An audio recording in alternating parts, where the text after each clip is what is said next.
प्यारे बच्चों नमस्कार। बच्चों आज की क्लास में हम नया टॉपिक स्टार्ट करेंगे कक्षा 6 के लिए, जिसका नाम है संख्याओं के साथ खेलना।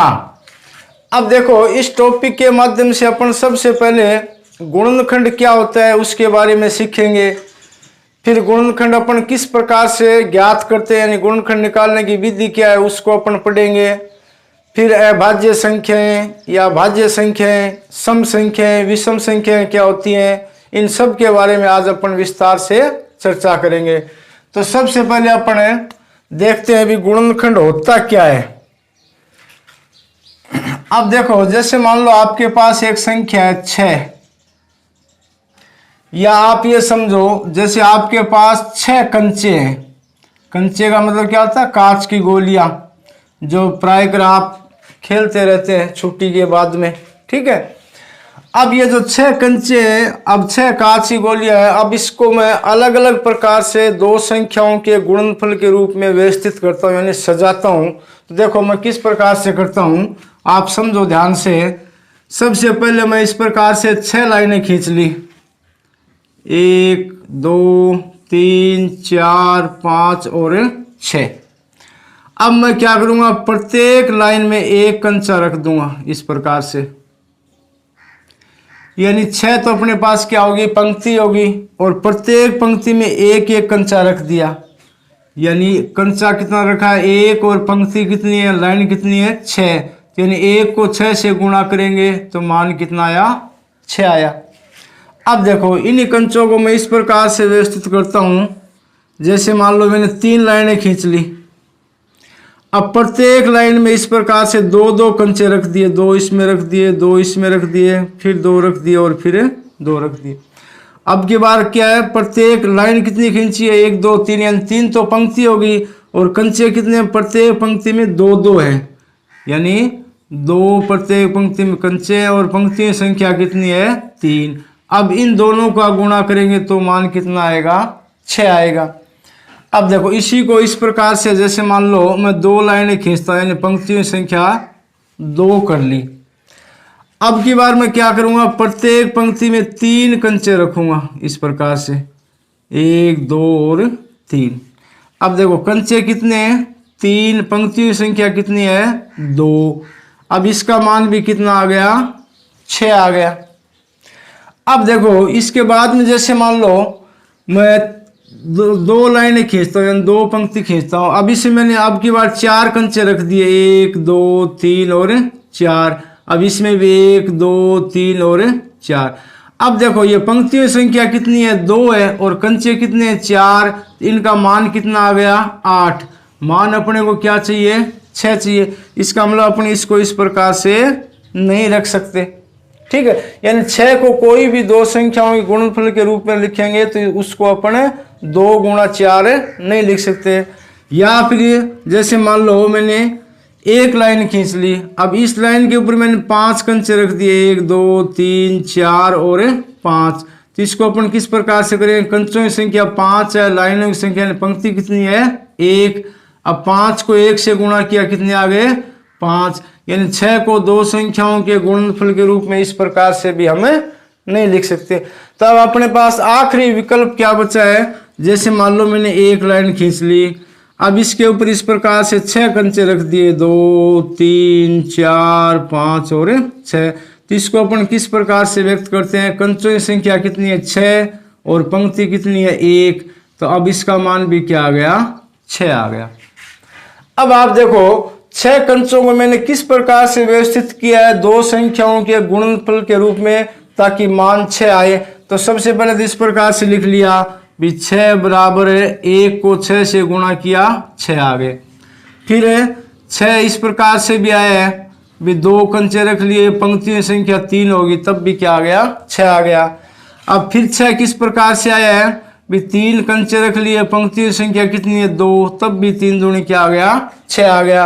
अब इसके बाद में 6 किस प्रकार से आया है भाई, पंक्तियों की संख्या कितनी है, 1 है, और कंचे कितने रखे हैं, 6 कंचे एक पंक्ति में रख लिए, तब भी मान क्या आ गया, 6 आ गया। अब देखो 4 और 5 है, इनको अपन किसी प्रकार से रखेंगे तब मान क्या है, 6 नहीं आएगा।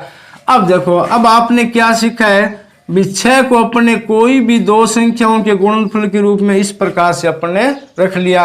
रखने से अपने को कौन सी संख्या प्राप्त हुई? अब देखो एक तो एक प्राप्त हुआ है, भी एक संख्या वो एक ही बार लिखेंगे, अपन बार बार नहीं लिखेंगे। उसके बाद में 2 प्राप्त हुआ है, फिर अपने को क्या मिला है? 3 मिला है, और उसके बाद में अपने को क्या मिला है? 6। यानी 6 को अपने दो संख्याओं के गुणनफल के रूप में लिखने से अपने को ये 4 संख्याएं प्राप्त हुई हैं। कौन कौन सी? 1 है, 2 है, 3 है और 6। अब देखो इन चारों संख्याओं की विशेषता क्या है? आप इन चारों संख्याओं का इस 6 में बारी बारी से भाग दोगे ना, तो भाग क्या? पूरा पूरा जाएगा। अब जैसे 1 का अपन 6 में भाग देंगे पूरा जाएगा, इसी प्रकार 2 का 6 में भाग देंगे पूरा जाएगा, फिर 3 का 6 में भाग देंगे तो भी पूरा जाएगा, और 6 का 6 में भाग देंगे तो भी क्या जाएगा? पूरा पूरा जाएगा।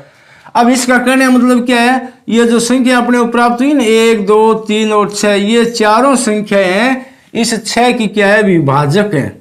समझ में आ गया ना? यानी ये चारों संख्याएं 6 की भाजक हैं। तो इन चारों संख्याओं को अपन क्या बोलते हैं? 6 के गुणनखंड कहते हैं। क्या कहते हैं? 6 के गुणनखंड। अब समझ में आ गया ना आप गुणनखंड किसे कहते हैं? यानी वो कोई भी अपन जो संख्या निकालते हैं उन संख्याओं का एक दी गई संख्या में पूरा पूरा भाग जाता है, यानी वे संख्याएं दी गई संख्या की भाजक होती हैं या विभाजक होती है, उन संख्याओं को अपन क्या बोलते हैं? गुणनखंड बोलते हैं। अब देखो जैसे मान लो एक संख्या 5 है। अब इस संख्या 5 में एक तो 1 का भाग जाएगा पूरा पूरा, ठीक है। अब उसके बाद 5 का भाग देंगे वही जाएगा, बाकी कोई भी संख्या आप देख लो 5 में 2 का भी नहीं जाएगा, 3 का भी नहीं जाएगा, 4 का भी नहीं जाएगा। कहने का मतलब 5 के विभाजक यानी 5 के भाजक क्या हो गए? 1 और 5। अब इसी प्रकार मैं एक संख्या और लेता हूं, जैसे मान लो 7 है। अब 7 में 1 का भाग जा रहा है और 7 का जा रहा है, इसके अलावा कोई भी संख्या का भाग नहीं जाएगा। तो ये 7 के गुणनखंड क्या हो गए? 1 और 7। अब इन दो संख्याओं को अपन क्या बोलते हैं? गुणनखंड कहते हैं। समझ में आ गया ना? अब यहाँ आप 2-3 बातें ध्यान रखो। पहली बात तो ये है कि ये देखो ये जो 1 आया है ना, प्रत्येक में 1 आया है। जैसे अपने 6 के विभाजक ज्ञात किए तब भी 1 आया, 5 के भाजक निकाले तब भी 1 आया, 7 के भाजक निकाले तब भी क्या आया? 1 आया। अब दूसरी बात और देखो, अब देखो 6 के अपने विभाजक निकाले उसमें 6 आया है, 5 के विभाजक निकाले उसमें भी 5 आया है, और 7 के विभाजक निकाले उसमें भी क्या आया? 7 आया। अब ये दो बातें होगी। एक तो ये है कि ये जो 1 है ना, 1 ये प्रत्येक संख्या का गुणनखंड होता है। 1 क्या होता है? प्रत्येक संख्या का गुणनखंड होता है। दूसरी बात, जो संख्या का गुणनखंड निकालते हैं वो संख्या स्वयं भी एक गुणनखंड होती है, यानी स्वयं भी क्या है? वो संख्या एक गुणनखंड होती है। दूसरी बात यानी 1 है वो भी प्रत्येक संख्या का गुणनखंड होता है। जिस संख्या का अपन गुणनखंड निकाल रहे हैं, जैसे यहाँ 6 का निकाला 6 इसमें है, इसी प्रकार यहाँ 5 का निकाला 5 इसमें भी है, यहाँ 7 निकाला 7 इसमें भी है, यानी वो संख्या खुद भी क्या है? अपना एक गुणनखंड होती है। अब देखो तीसरी बात, जैसे अपने 6 के विभाजक निकाले कितने आए? 1, 2, 3 और 4, यानी गुणनखंडों में जो संख्या आती है वो इस संख्या से कम या इसके बराबर होती है, इससे ज्यादा नहीं होती है। समझ में आ गया ना? यानी कहने का मतलब गुणनखंडों की जो संख्या होती है वो क्या होती है? सीमित होती है। सीमित का मतलब उसको अपन गिन सकते हैं, असीमित नहीं होती। असीमित का मतलब वो अनगिनत होती है, पता नहीं अपने को कितनी होती है। तो ये 2-3 बातें ये आप गुणनखंड में ध्यान रखना। तो प्यारे बच्चों, सबसे पहले हमने सीखा भी गुणनखंड क्या होता है। अब अपन सीखेंगे गुणनखंड किस प्रकार से निकालते हैं। अब जैसे मान लो आपके पास एक संख्या है 8, ठीक है। अब इस संख्या 8 का अपने को गुणनखंड निकालता है। देखो गुणनखंड का मतलब क्या होता है? अपने पास ऐसी संख्याएं आएंगी जिस संख्या का इस 8 में पूरा पूरा भाग जाएगा। जिस भी संख्या का भाग पूरा पूरा नहीं जाएगा वो इस संख्या 8 की गुणनखंड नहीं होगी। अब देखो इसको अपन किस प्रकार से निकालेंगे। सबसे पहले 8 में अपन 1 का भाग देंगे। देखो 1 का भाग दिया 8 बार गया, 8 1 8, शेष फल क्या बचा? 0। अब इसके बाद में अपन क्या करेंगे? 8 में 2 का भाग देंगे। ये भी भाग पूरा पूरा गया है, 4 2 8 होते हैं, शेषफल क्या बचा 0। अब अपन क्या करेंगे, 8 में 3 का भाग देंगे। अब देखो 3 दूनी 6, अब ये 2 शेष बच गए, ठीक है। अब उसके बाद में अपन क्या करेंगे, 8 में 4 का भाग देंगे, 4 दूनी 8, इसका मतलब भाग पूरा पूरा गया, शेष क्या बचा 0। अब इसके बाद में 8 में अपन 5 का भाग देंगे, 5 1 का 5, शेष क्या बचे 3 बचे, यानी भाग पूरा पूरा नहीं गया। अब अपन 8 में 6 का भाग देंगे, देखो 1 6 6, शेष 2 बच गए, यानी भाग पूरा पूरा फिर से नहीं गया है। अब अपन क्या करेंगे, 8 में 7 का भाग देंगे, 1 7 7, शेष क्या बचा 1। अब फिर अपन क्या करेंगे, 8 में 8 का भाग देंगे, तो 8 1 का 8, शेष क्या बचा 0। अब देखो जिस संख्या का भी अपने को गुणनखंड निकालना ना, तो भाग अपन उस संख्या तक ही देंगे, उससे आगे वाली संख्या का भाग नहीं देंगे। अब क्यों नहीं देंगे, जैसे अपन 8 में 9 का भाग देंगे तो भाग जाएगा नहीं, इससे मतलब उससे आगे वाली संख्या से अपने को कोई मतलब नहीं है। भाई जिस संख्या का भी अपने को गुणनखंड ज्ञात करना है तो उस संख्या तक ही अपन भाग देंगे, उससे आगे वाली संख्या का भाग नहीं देंगे। अब देखो इसमें सबसे पहले 8 में अपन ने 1 का भाग दिया था, तो मान क्या प्राप्त हुआ 1 गुणा 8। उसके बाद में 8 में अपन ने 2 का भाग दिया था, मान कितना प्राप्त हुआ 2 गुणा 4। अब उसके बाद में 8 में अपन ने 3 का भाग दिया था, तो शेष क्या बचा है 2 बचा है, इसका मतलब इस संख्या को अपन नहीं लेंगे। कहने मतलब वही संख्या लेंगे जिसका भाग पूरा पूरा जाता हो, यानी शेष 0 बचता हो। अब देखो 4 का भाग दिया 8 में, तो कितनी बार गया 4 दूनी 8। अब देखो 5 भी अपन नहीं लेंगे क्योंकि शेष 3 बचा है, 6 भी अपन नहीं लेंगे, शेष बच गया। उसके बाद में 7 भी अपन नहीं लेंगे, शेष बच गया। और उसके बाद में अपन क्या लेंगे 8, यानी 8 लेंगे, तब 8 का भाग दिया कितनी बार गया 1 बार गया। कहने मतलब ये जो मान है, ये मान क्या है 8 के विभाजक है। विभाजक का मतलब इन संख्याओं का 8 में पूरा पूरा भाग जाता है, इसका मतलब 8 के जो गुणनखंड है वो यही संख्याएं होंगी। अब इन संख्याओं में कोई भी संख्या अपने को 2 बार नहीं लिखनी है, सिर्फ 1 बार लिखनी है। तो सबसे पहले देखो 1 आ गया, उसके बाद में क्या आया 2 आया, उसके बाद में क्या आया 4 आया, और उसके बाद में क्या आया 8 आया। अब आप इन चारों संख्याओं को देखो, 1 का 8 में भाग पूरा जा रहा है, 2 का 8 में भाग पूरा जा रहा है, 4 का 8 में भाग पूरा जा रहा है, और 8 का 8 में भी भाग पूरा जा रहा है। कहने वाले ये चारों संख्याएं 8 की विभाजक हैं। जो संख्या विभाजक है वही क्या कहलाती हैं गुणनखंड। तो यानी कोई भी संख्या हो उसका अपन इस प्रकार से विभाजक की प्रक्रिया से अपन उसका गुणनखंड निकालते हैं। जिसमें शेषफल 0 आएगा वही इसका क्या होगा गुणनखंड होगा। अब देखो इसमें 5 गुणनखंड नहीं है, 3 भी गुणनखंड नहीं है, 6 भी नहीं है, और 7 भी नहीं है, क्योंकि इन सब में शेष कुछ ना कुछ बचा है। यानी इस प्रकार से अपन कोई भी संख्या का गुणनखंड निकाल सकते हैं। प्यारे बच्चों, अब अपन पढ़ेंगे गुणज क्या होता है। अब अपन क्या पढ़ेंगे गुणज के बारे में पढ़ेंगे। अब जैसे मान लो आपके पास एक संख्या है 6, अब आपको बोल दिया जाए कि इसके गुणज बताओ, तो अपन किस प्रकार से बताएंगे। जो भी आपको संख्या दे रखी है उस संख्या का अपन पहाड़ा लिखते चलेंगे। अब जैसे 6 का पहाड़ा क्या होता है, 1 6 6, 2 6 12, 3 6 18, 4 6 24, 5 6 30, 6 6 36, 7 6 42, 8 6 48, 9 6 54, 10 6 60, उसके बाद में 11 6 66, 12 6 72, 13 6 78, 14 6 84, 15 6 90, 16 6 96, 17 6 102, 18 6 108, और इस प्रकार से अपन लिखते ही चलेंगे। गुणज का मतलब उस संख्या को गुणा करते अपन आगे चलेंगे, या ये कहो कि आप उस संख्या का पहाड़ा लिखते चलेंगे। अब देखो इसमें अपने क्या देखा है, अभी गुणजों की संख्या क्या होती है। अब ये पहाड़ा आप सुबह से लेकर शाम तक लिखते चलो, ये पहाड़ा कभी भी क्या है पूरा नहीं होगा। यानी संख्या 100 तक बोलेंगे तो 600 आ जाएगा, फिर 1000 तक बोलेंगे 6000 आ जाएगा, फिर 10,000 तक बोलेंगे तो 60,000 आ जाएगा। कहने मतलब ये जो गुणजों की संख्या होती है ना, ये चलती ही रहेगी। इसका मतलब इनके गुणजों की संख्या क्या होती है, असीमित होती है। क्या होती है, असीमित, या अपन जिसको बोलते हैं अनंत होती है। यानी इसकी कोई भी सीमा नहीं होती, कोई भी लिमिट नहीं होती है। ठीक है, पहली बात।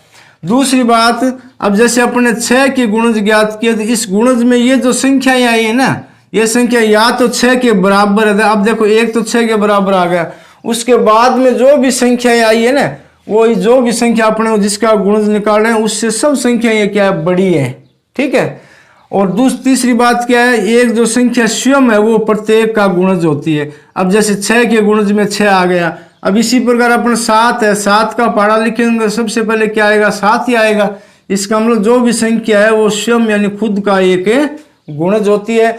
दूसरी बात, गुणजों की जो संख्या होती है वो क्या होती है, असीमित होती है, यानी अनंत होती है, जिसका कोई भी अंत नहीं होता है। तो गुणज का सिंपल यानी सीधा सा अर्थ है भी उस संख्या का अपन पहाड़ा लिखेंगे। अब इनका आप अर्थ समझो, इसमें आप किस प्रकार से दोनों संख्याओं में भेद करोगे। अब जैसे मैं मान लो मैं आपके पास एक तरफ लिखता हूं संख्या और एक तरफ मैंने लिख दिया गुणनखंड। अब जैसे मान लो एक संख्या, इसका गुणनखंड क्या होगा, 1 ही होगा। अब संख्या 2 है, इसका गुणनखंड क्या होगा, 1 होगा और 2 होगा। यानी 2 में 1 का भी भाग जाएगा और 2 का भी भाग जाएगा।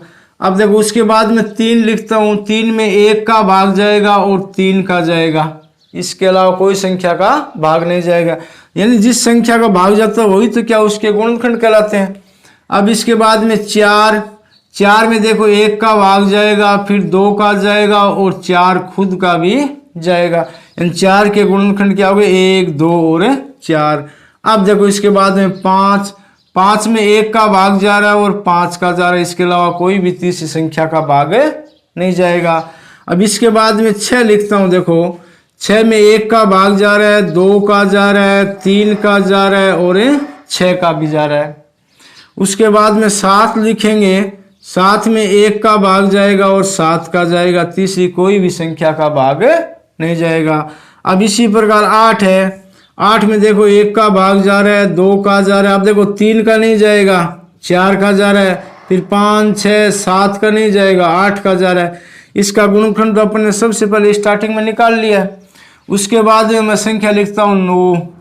अब देखो 9 में 1 का भाग जा रहा है, उसके बाद में 3 का भाग जा रहा है और खुद 9 का भी भाग जा रहा है। अब इसके बाद में देखो 10 में किसका भाग जा रहा है, 1 का जाएगा, 2 का जाएगा, 5 का जाएगा और 10 खुद का जाएगा।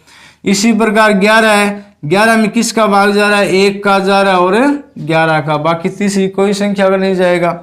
इसी प्रकार 12 है, 12 में किसका भाग जाएगा, 1 का भी जाएगा, 2 का भी जाएगा, 3 का भी जाएगा, 4 का भी भाग जाएगा, उसके बाद में 6 का भी भाग जाएगा और खुद 12 का तो जाता है। यानी प्रत्येक संख्या में खुद का भाग जाता है और 1 का भाग जाता है। ये दो चीजें तो फिक्स है, समझ में आ गए।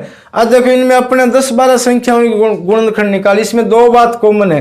देखो प्रत्येक में 1 का भाग जा रहा है, ठीक है। उसके बाद में प्रत्येक में खुद का भाग जा रहा है, 2 का, जैसे इसमें 3 का भी 3 में गया, 4 का भी 4 में गया, 6 का भी 6 में गया। यानी ये 2 बातें क्या कॉमन है भी, 1 है उसका भाग प्रत्येक संख्या में जाएगा और जो खुद जो संख्या है उसका भी खुद की संख्या में भाग जाएगा। अब अपने को इन संख्याओं में से छांटनी है भी कौन सी संख्या भाज्य संख्या है और कौन संख्या अभाज्य संख्या है, और वो संख्या भाज्य अभाज्य क्यों है अपन उसका अर्थ समझेंगे। अब देखो ये संख्या मैं अलग अलग लिखता हूं, जैसे मान लो मैंने यहां लिखा है 2 के बाद में मैंने लिख दिया 3 के बाद में मैं लिखूंगा 5 के बाद में फिर 7 और 7 के बाद में फिर मैं लिखूंगा 11। अब देखो इन संख्याओं से अपन क्या सीखते हैं भी, 2 में किसका भाग जा रहा है, 2 में 1 का जा रहा है और 2 का खुद का जा रहा है। उसके बाद में 3 में किसका जा रहा है भाग, 3 में 1 का जा रहा है और 3 का खुद का जा रहा है। अब उसके बाद में 5 में देखो एक का जा रहा है और उस संख्या खुद का जा रहा है, यानी इन तीनों में कोई भी तीसरी संख्या का भाग नहीं जा रहा है। उसके बाद में देखो 7, 7 में भी इसी प्रकार एक का जा रहा है और खुद 7 का जा रहा है, यानी तीसरी संख्या का भाग नहीं जा रहा है। इसके बाद में 11, 11 में देखो एक का जा रहा है और 11 का जा रहा है, यानी कोई भी तीसरी संख्या का भाग नहीं जा रहा है।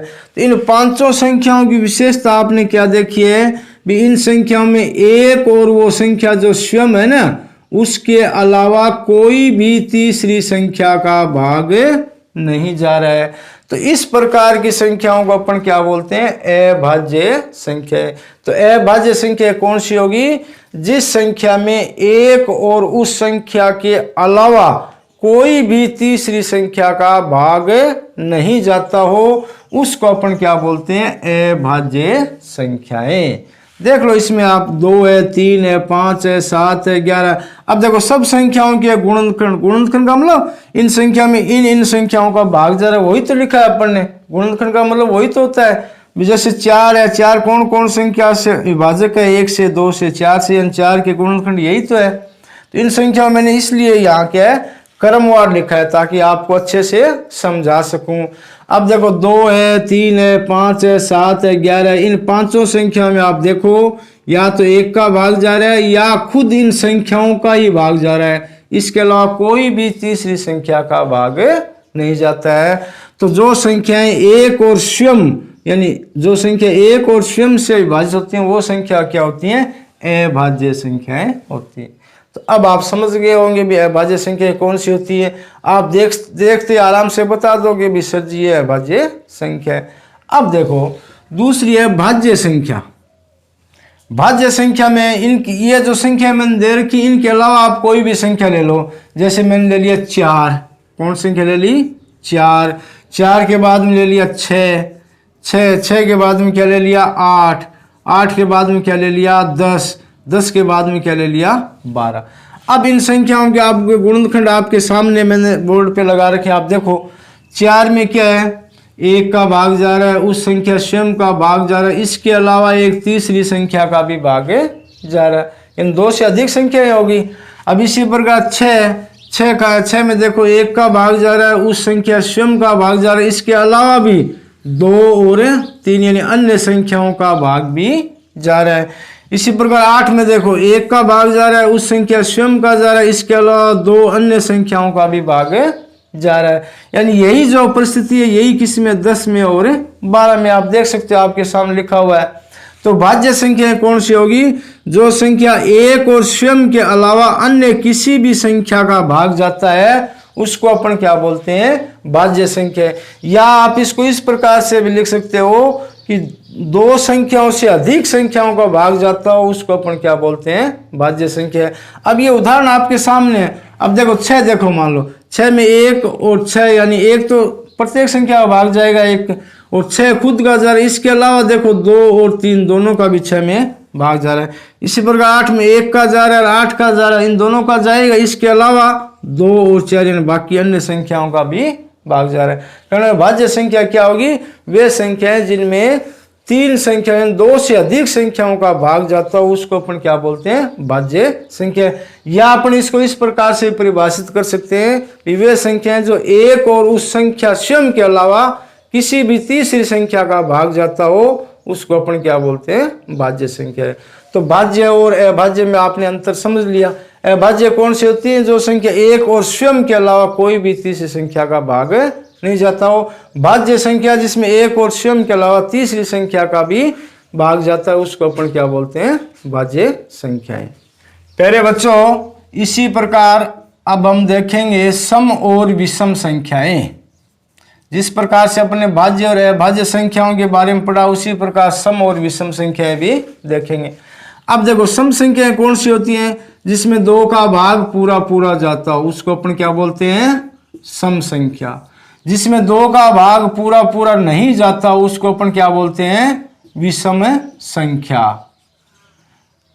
ठीक है, ये तो सिंपल सी बात है। जिसमें 2 का भाग जाता है उसको सम संख्या, जिसमें 2 का भाग नहीं जाता उसको विषम संख्या। अब देखो आप इन संख्याओं में जैसे मान लो आपके पास ये बड़ी संख्या दे दी है 3 4 8 6 7 4।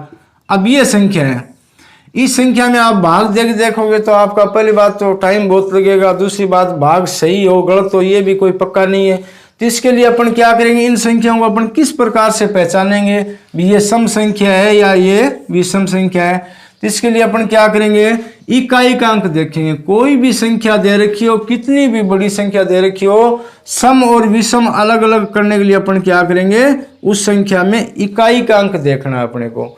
अब देखो इकाई का अंक या तो 0 या 2 या 4 या 6 या 8, समझ में आ गया ना। इकाई का अंक क्या हो, 0 हो, 2 हो, 4 हो, 6 हो, 8, यानी इनमें से कोई भी एक अंक हो, समझ में आ गया ना।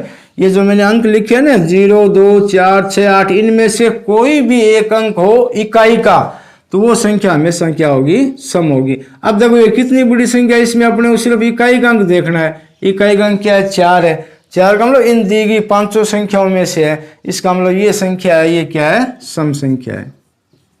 बस आप इतना ही ध्यान रखो, सम संख्या कौन सी होगी, जिसमें इकाई का अंक या 0 हो या 2 हो या 4 हो या 6 हो या 8 है, इनमें से कोई भी एक अंक हो उसको अपन क्या बोलेंगे, सम संख्या। अब इसी प्रकार विषम संख्या के लिए अपन क्या करेंगे, बाकी अंक क्या बचे, अंक कितने होते हैं, अंक 0 से लेकर 9 तक होते हैं, ये 10 तो अंक होते हैं। अंक कौन से होते हैं, 0 से लेकर 9 तक। इन अंकों से क्या संख्या बनती है, ठीक है, इनके अलावा संख्या किस अंक से बनती नहीं है।